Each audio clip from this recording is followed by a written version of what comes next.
Effectivement, on est dans une période où tout allait relativement bien. On voit que les dépôts, ça va. Côté Banque de France, INSEE, on nous dit que tout est au vert, parce qu'on était dans une période en fait où il y avait beaucoup d'aides aussi pendant la période Covid.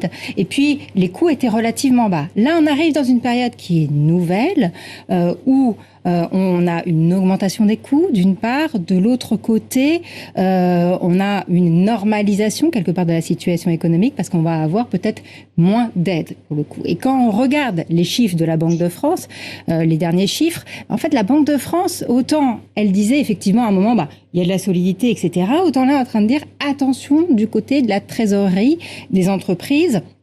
Est-ce que les signaux sont alarmants en ce moment? Non. Est-ce qu'ils peuvent l'être à terme, comme mon voisin vient de le dire? Je pense qu'il faut être quand même relativement prudent, à mon avis, sur l'évolution.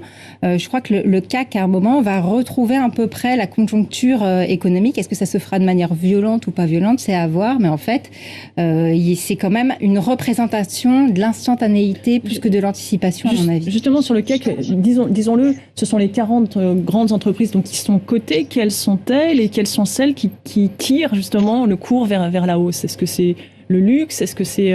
mais les 40 entreprises en question, ce sont celles normalement dont la capitalisation boursière est la plus importante. Et donc on rentre et on peut rentrer et sortir du CAC suivant la situation. Il y a eu des entrées et des sorties spectaculaires. EDF a été dans le CAC 40, c'est-à-dire... Et là maintenant, c'est un drame industriel qui se termine par une renationalisation.